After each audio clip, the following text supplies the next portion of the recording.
बकौल, हम नहीं कहते उनको, हम तो मनुष्य मानते हैं। कर्म के आधार पर परखेंगे कि अच्छा व्यक्ति है या बुरा, पाप है या पुण्य। कर्म के आधार।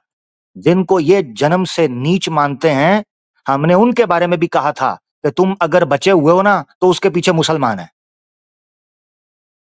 क्योंकि हम हैं जो सारी गाली खा रहे हैं, हम हैं जो इनके तीर और तफंग बर्दाश्त कर रहे हैं, हम हैं जो इनकी तलवार के आगे हैं।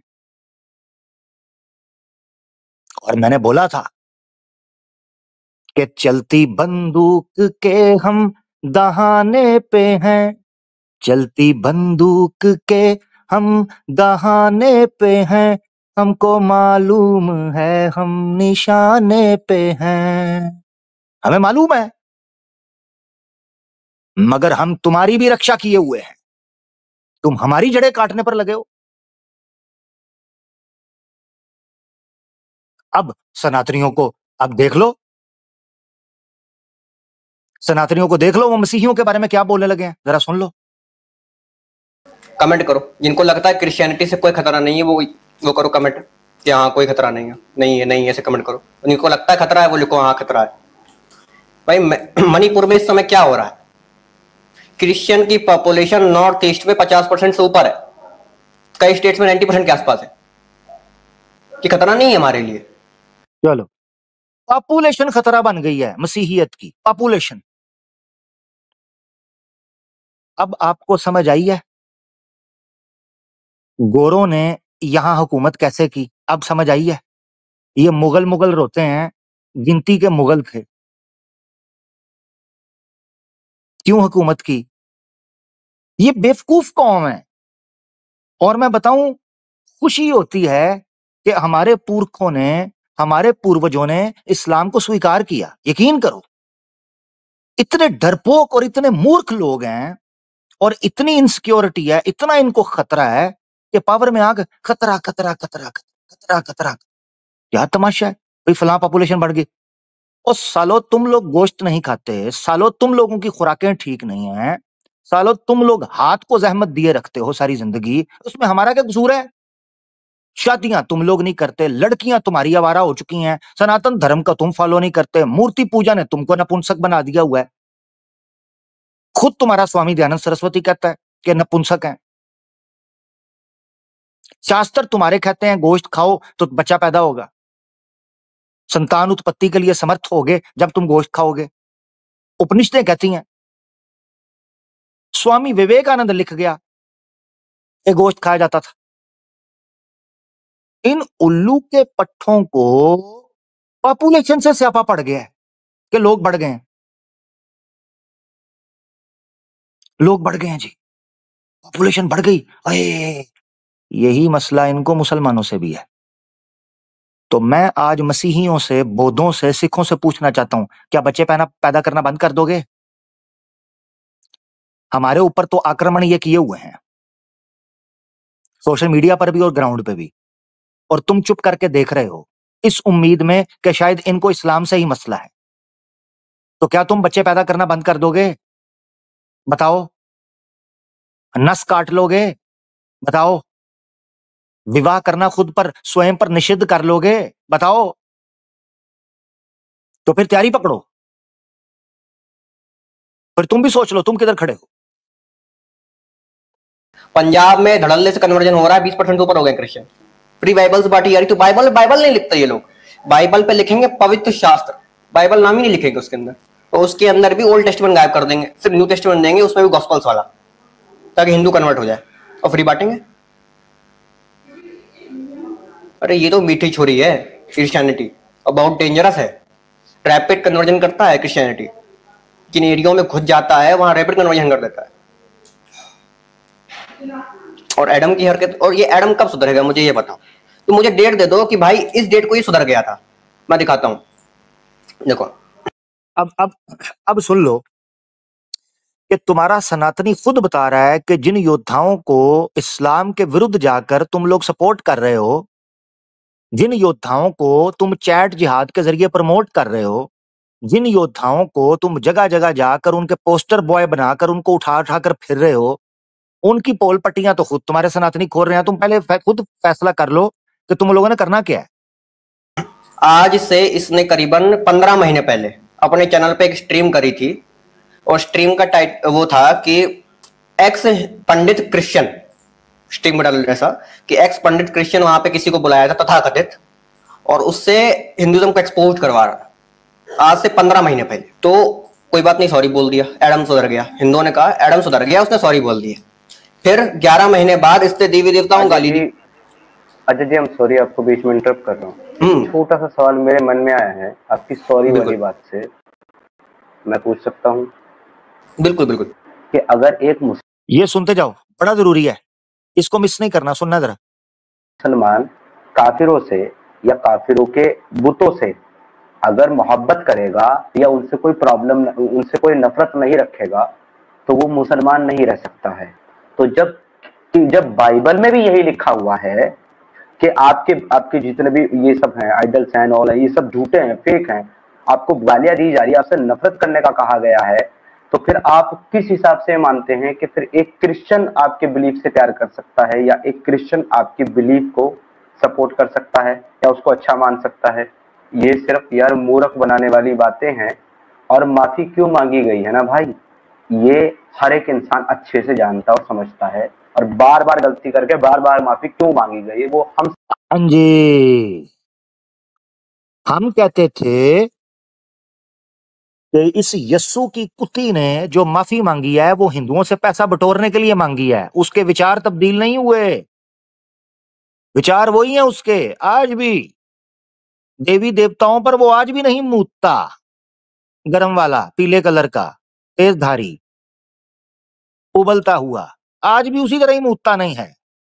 विचार आज भी उसके वही हैं। ये सनातनी मूर्ख युवा पीढ़ी इस्लाम की नफरत में हमारे सामने आकर कहती है उसने माफी भी तो मांग ली ना, क्षमा भी तो मांग ली ना। वो तुम्हारा देखो सनातनी क्या कह रहा है, जो उसको अंदर से जानता है। अरे भाई, आपको क्रिश्चियनिटी फैलानी थी, हम तो ये कहते हैं कि आप सारे मुसलमानों को क्रिश्चियन बना लो, हमें कोई दिक्कत नहीं है भाई, जाओ सब लो, इनको कोई दिक्कत नहीं है कि सारे मुसलमानों को क्रिश्चियन बना लो। इनको सिर्फ ये दिक्कत है कि कोई हिंदू कोई क्रिश्चियन मुसलमान ना बन जाए। तो इस्लामोफोबिया किस चीज का नाम है, और किस चीज का नाम इस्लामोफोबिया है? को बना लो। लेकिन आपको हिंदू ही मिले थे, सनातनी ही आपको मिले थे। पब्लिक की भरपूर फरमाइश के ऊपर सुन लो जरा, तुम्हारा सनातनी और योद्धा क्या कहता रहा। Stories, Krishna, Brahma, all these kind of stupidities, all of your so-called gods are beneath me, under me.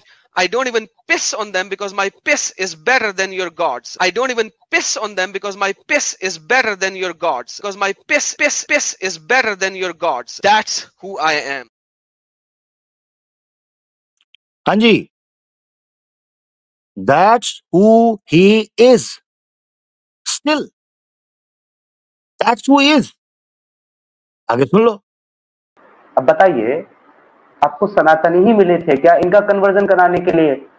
Adam साहब, ये तो आपको सपोर्ट कर रहे हैं ना, सुपर चैट से सपोर्ट कर रहे हैं, फाइनेंशियल सपोर्ट कर रहे हैं, आपके कंटेंट को फैला रहे हैं, आपकी मूवमेंट में आपका सहयोग कर रहे हैं। आप इन्हीं को आप कन्वर्ट करने में लग गए यार, ये कितनी गलत बात थी। When you talk about Hindus, they are all followers of devils.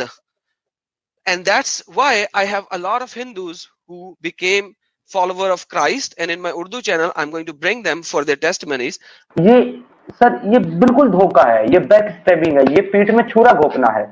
और अगर किसी को ये लग रहा है ना, अब जितने भी लोग प्रूफ की बात करें कि प्रूफ, तो भाई सुनो, प्रूफ जो है ना वो नहीं होता जो मैं पेश करूं किसी के खिलाफ। प्रूफ जो है वो होता है जो सामने वाला बंदा खुद अपने मुंह से एक्सेप्ट करे। I have Brahmins who converted to Christ.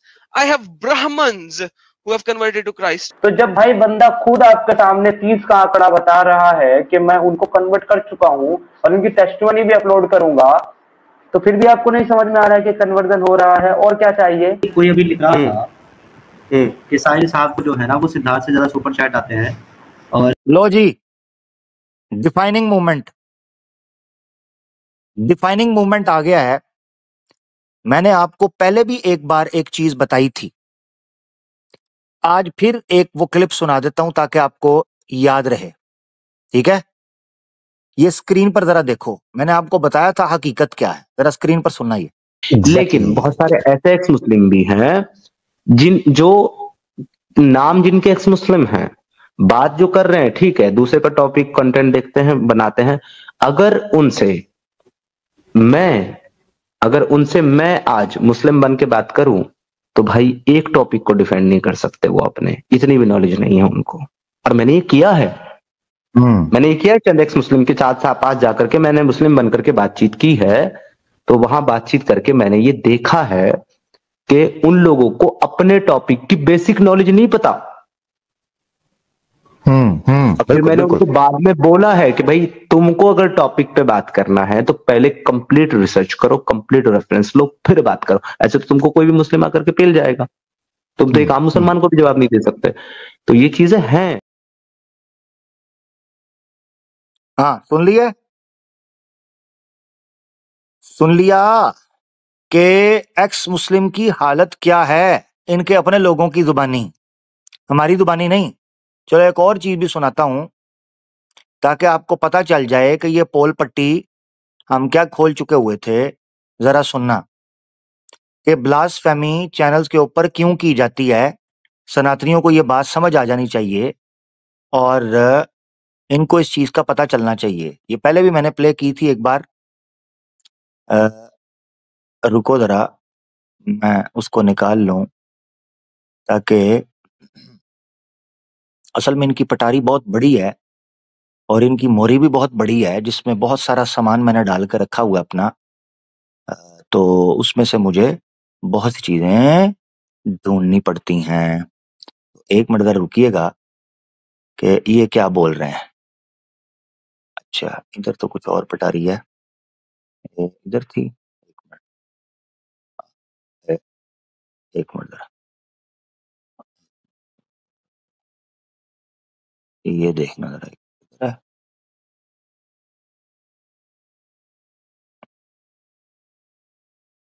अच्छा, इधर नहीं यार, बड़ी लंबी चौड़ी इनकी पटारी होती है, मैं सही बताऊं।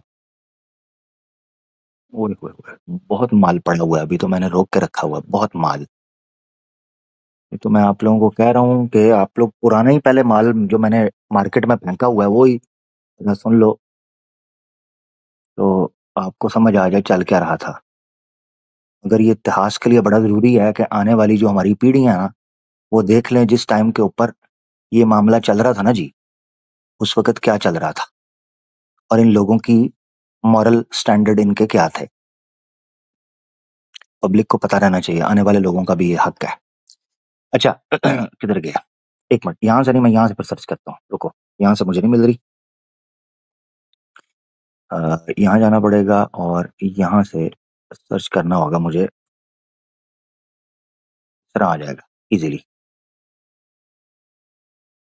ये क्लिप है, चलो ये सुनाता हूँ, एक मिनट जरा, ये भी मैं डाल देता हूँ इसमें।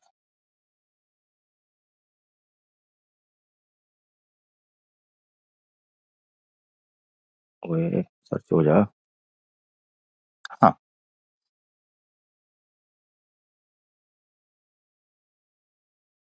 ये सुनना जी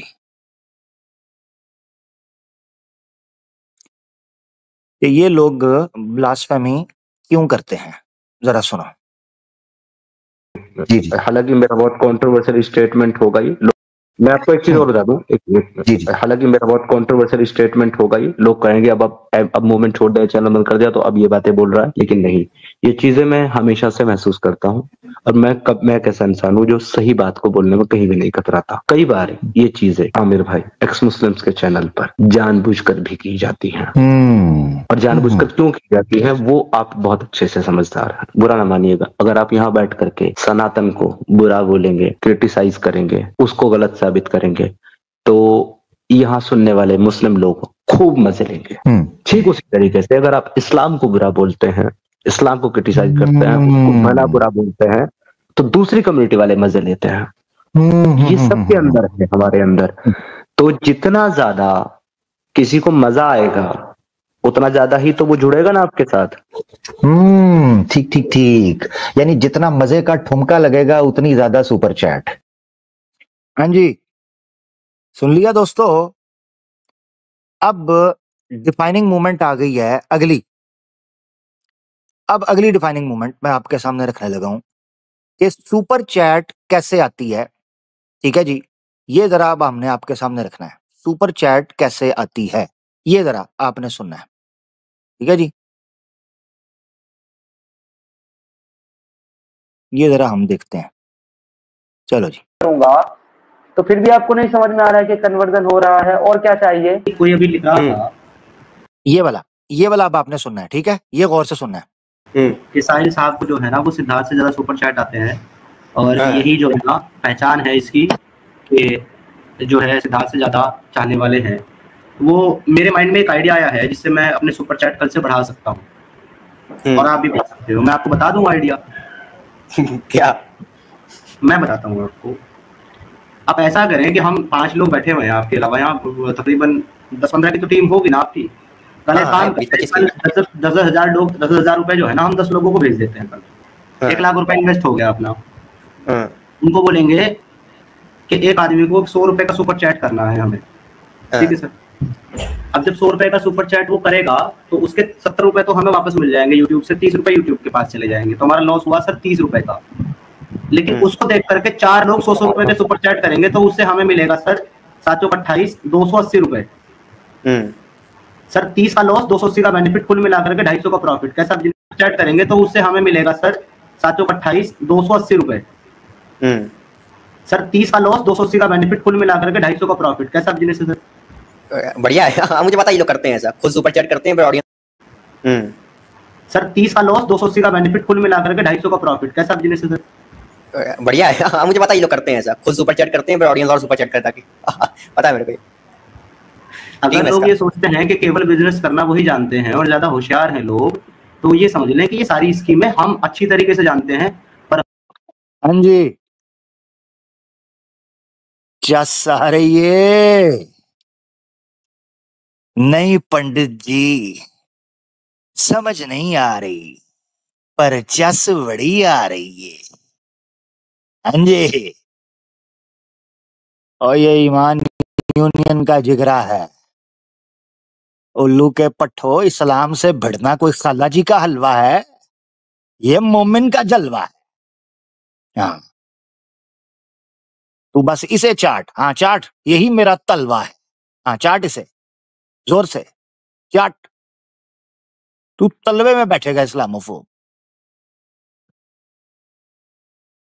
फड़े मारते थे तुम्हारी पोल पट्टी घर के भेदी ने लंका ढा दी, लौट के बुद्धू घर को आए, घर का भेदी लंका ढाए। तुम्हारी फटपटी चौक के अंदर बंद हो गई, तेल खत्म, कहानी खत्म, धंधा खत्म, पाखंड खत्म, अधर्म खत्म। इतनी सी बात थी।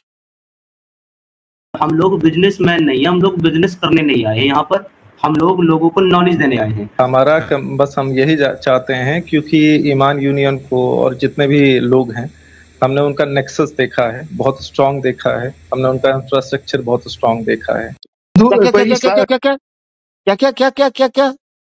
क्या दोबारा? मुझे पता ये लोग करते हैं ऐसा, खुद सुपर चैट करते हैं ऑडियंस। क्या सुनाई नहीं दिया, जरा दोबारा। सोचते हैं कि केवल बिजनेस करना वही जानते हैं और ज्यादा होशियार हैं लोग, तो ये समझ लें कि ये सारी स्कीमें हम अच्छी तरीके से जानते हैं। पर हम लोग बिजनेसमैन नहीं है, हम लोग बिजनेस करने नहीं आए यहाँ पर, हम लोग लोगों को नॉलेज देने आए हैं। हमारा गौर से सुनिएगा दोस्तों, गौर से सुनिएगा दोस्तों। ओ मुसलमानों मोमिनो, मुट्ठी भर मुसलमानों मोमिनो, ओ थुड़की से नौजवानों, ओ वो नौजवानों के जिनके दिल में ईमान जगमगा गया, जिनके सीनों में इस्लाम तूफान बन के मचलने लगा, जिनके माथे पर तौहीद छा गई और जिनके खून में रिसालत का जज्बा दौड़ने लगा, जिनके जिस्म के एक एक रेशे और जर्रे से इत्तेहाद और इत्तेफाक की फिजा फूटने लगी, जो अपने इर्द गिर्द अपनी कम्युनिटी के लिए मुत्तहिद हो गया। नौजवानों, जरा कान लगाकर सुनो, तुम्हारे बारे में कोई कुछ कह रहा है, कोई कुछ कह रहा है,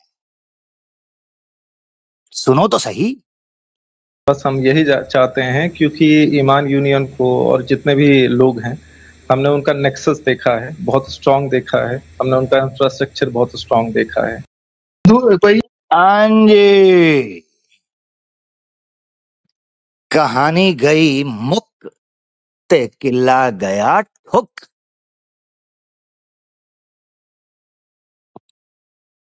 क्या कहिएगा दोस्तों, ईमान यूनियन के मेंबर्स, ईमान यूनियन को सपोर्ट करने वाले, ईमान यूनियन खुद जो लोग, ऑडियंस, इस कायनात के अंदर फैला हुआ एक एक मोमिन वो ईमान यूनियन का मेंबर है, जो इत्तेफाक और इत्तेहाद के लिए खड़ा है, वो ईमान यूनियन है। इसीलिए इसका नाम ईमान यूनियन रखा गया था, क्योंकि इसकी बुनियाद ईमान है, वहदहू ला शरीक पर, खातमन नबीयीन पर। ये ईमान यूनियन का हर फर्द वही है। तो खुश हो जाओ। अब मैं तुम्हें बताता हूं, अगर इस थुड़की से टाइम में अल्लाह ने तुम्हें तुम्हारे कानों और आंखों से इस छोटे से इत्तेफाक और इत्तेहाद का समर दिखाया है, नतीजा दिखाया है, तो समझ जाओ, अगर बड़े पैमाने के ऊपर ये इत्तेफाक और इत्तेहाद हो गया,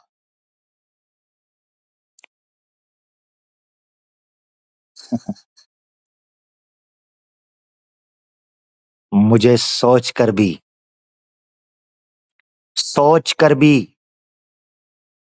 उस मंजर की नक्शा कुशाई मैं नहीं कर सकता,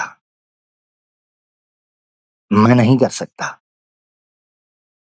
क्योंकि इकबाल ने कहा था, कभी दरिया के सीने में उतर कर,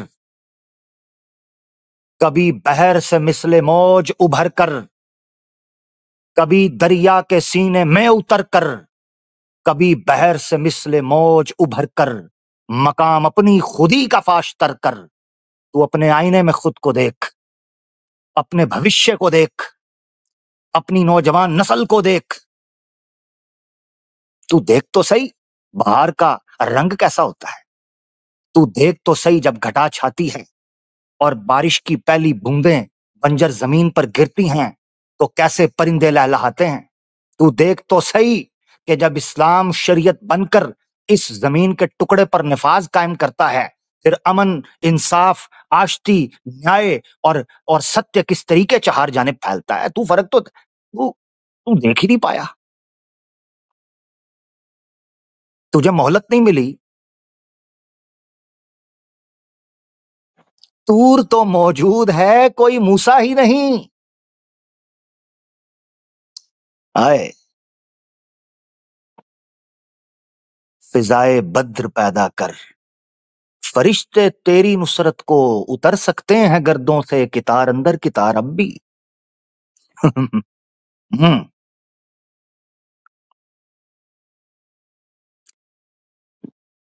मैं अपने सुनने वाले मुस्लिम नौजवानों से कहता हूं,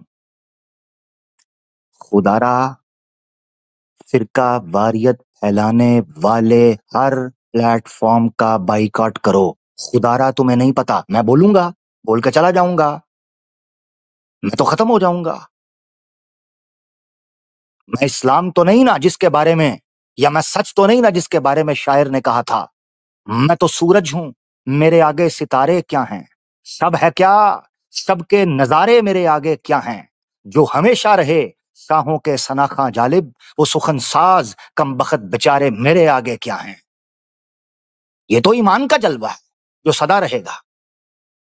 ये तो इस्लाम का टैका है जिसके लिए कुरान ने कहा था, लियुज़हिरहु अलद्दीन कुल्लिह वलौ करिहल काफिरून। आमिर हक कौन है, तू क्या है, तेरी औकात क्या है। एक चीज बाकी रहेगी, तुम्हारी कोशिश, तुम्हारे अंदर वो तड़प। एक चीज जिंदा रहेगी, तुम्हारी जुस्तजू, तुम्हारा वक्त, तुम्हारी जवानी, तुम्हारा इंसानियत के लिए खड़े होना, तुम्हारा सत्य के लिए खड़े होना। ये याद रखा जाएगा, बाकी सब खत्म खत्म।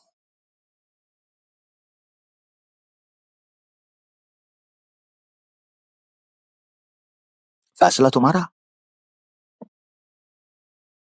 इम्तिहान तुम्हारा, मैदान तुम्हारा, जवाब तुम्हारा, अमल तुम्हारा, हिसाब तुम्हारा, किताब तुम्हारा,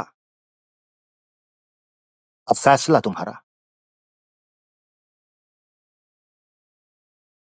हमने तो सिर्फ वही रोल अदा किया है जो तारीख में किरणें किया करती हैं,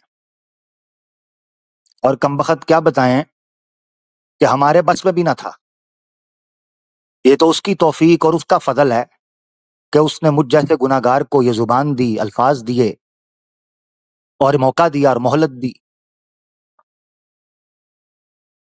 कि हम कह सकते हैं ना कि दो वक्त की रफ्तार बदलने के लिए हमने मजबूर जबानों को नवा बख्शी है और कजकलाहों की रऊनत का उड़ाया है मजाक।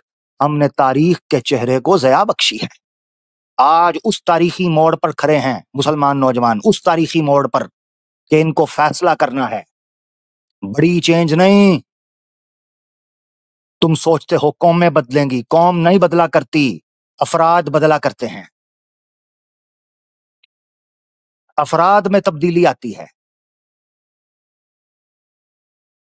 फर्द में तगय्युर आता है।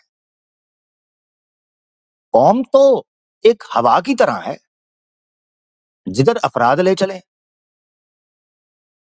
हर फर्द है मिल्लत के मुकद्दर का सितारा। किसी ने खूब कहा था, फर्द अफराद से कौमें खड़ी होती हैं। कौम मजहब से है, मजहब जो नहीं तुम भी नहीं, जज्बे बाहम जो नहीं महफिल अंजुम भी नहीं। तो कौम खड़ी होगी। तो आखिर में करने का काम क्या है? देखें, सबसे पहले चीज ये है कि जिस चीज ने ये नताइज निकाले हैं ना, वो नतीजा है इत्तेफाक और इत्तेहाद की बरकत का। अपने इख्तलाफात, अपने तनाज़ात, अपने फुरुई और सानवी किस्म की बहसें, इसमें अपनी एनर्जी को वेस्ट मत करो। कोई उधर से उठेगा पगड़ी पहनकर और दाढ़ी लगाकर मुसलमानों को बांटने की कोशिश करेगा, टेबल पर हाथ मारकर। कोई उधर उठेगा जो आपको फलां की गाड़ी में बिठाने की कोशिश करेगा। कोई उधर से उठेगा जो कहेगा जी यही प्लेटफॉर्म है, सब कुछ यही है। नहीं, मुसलमानों, इस वक्त सिर्फ वो उम्मत का खैर खा है जो इत्तेफाक और इत्तेहाद की बात करता है। जरूरत इस वक्त इस चीज की।